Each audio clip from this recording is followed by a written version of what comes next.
Hi, welcome to the explanation of a new problem. And this problem is question number 1 of weekly contest 234.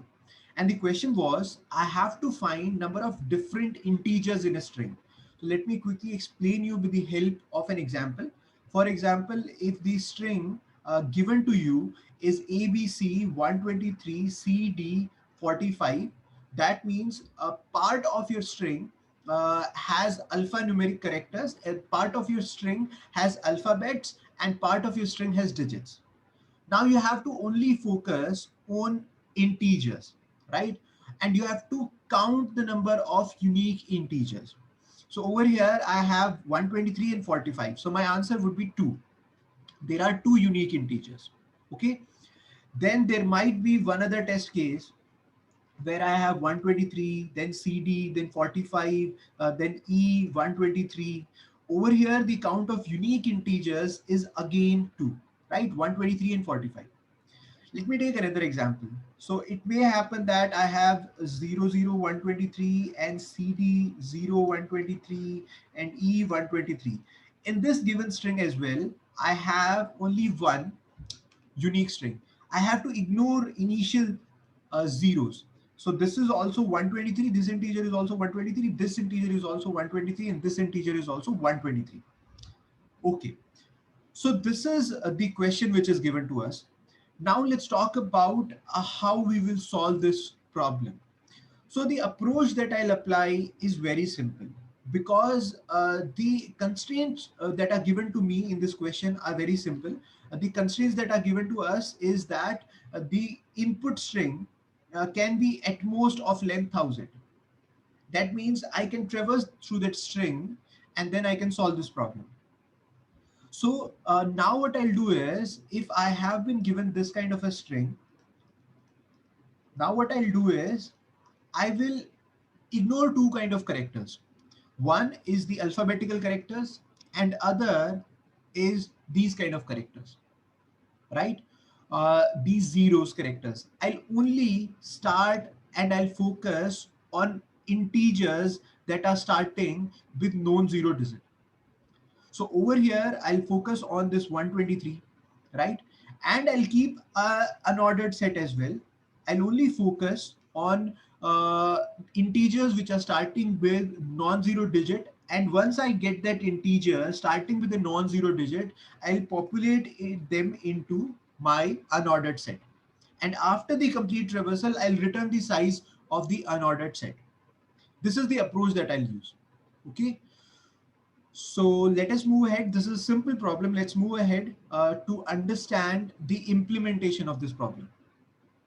So I have implemented it in C++, and now over here we can see that word.length has been kept in an integer called n, and then I've taken an unordered set of strings and I have named it as w. Then the first thing that I'll do is I'll basically move and I'll ignore the alphabets. I'll traverse through the string and I'll ignore the alphabets. One thing that you have to note over here is, let me quickly take an example so that it could be understood properly.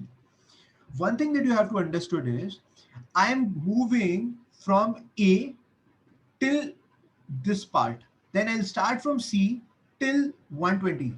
So 123. So what I'm doing is I'm going in pairs, right? I'm starting with a character with an alphabet and I'll keep moving till I get a digit, right? And as soon as I get a digit, I know that I'm forming an integer over here. So I'll keep moving till I again don't get a character, right? Till I again don't get an alphabet. So as soon as I get an alphabet, I'll stop over here. I know that this has, I have traversed one set of alphabet characters and digits. So I'll basically move in pairs, right? So I'll take one set of alphabets and one set of digits. Then I'll again go from one set of alphabets and one set of digits. So alphabets plus digits. These pairs I'll traverse, right? So out of these alphabets plus digits, first I'll focus only on digits, right? First, I'll focus only on digits. And then what I'll do, out of these digits, I'll take the initial set of zeros. I'll remove the initial set of zeros. And then the remaining digits will form my integer, and this integer would be moved to my unordered set, right? So that's how things will do.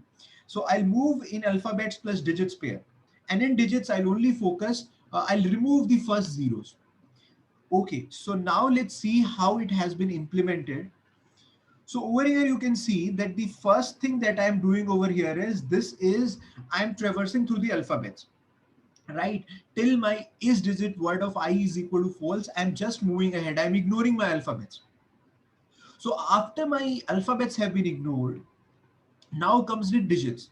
Now I'm taking all the digits, even if it's starting with zero or it is not starting with zero, I'm taking all those alphabets, I'm taking all those characters which are digit. Now let's move ahead. After I've got the digits, then over here I am ignoring the first set of initial zeros, right? So I'm ignoring the first set of initial zeros using this code. So if I get 00123, I'll keep traversing till I get initial set of zeros. I'll stop as soon as I get non-zero digit.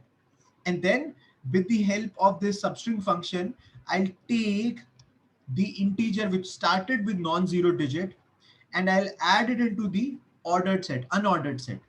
And then after this traversal is done, for each pair of alphabet plus digits, I'll return the size of my unordered set. So this is how this problem has to be solved. You have to understand that I am traversing in pairs, alphabets plus digits pair. And then first I'm ignoring the alphabets, then I'm taking only digits, and in those digits I'm ignoring the initial set of zeros. And then I'm taking only those digits which started with a non-zero digit. And then I put that into my unordered set of strings. And after this complete traversal is done, I return the length of my unordered set. I return the size of my unordered set, right? And the time complexity, obviously, I'm taking an extra space, and I'm obviously traversing my complete string once. So that's why the time complexity would be order of n. So I hope you have understood this problem. I would be sharing the editorial link in the description. I hope you have understood this. Thank you.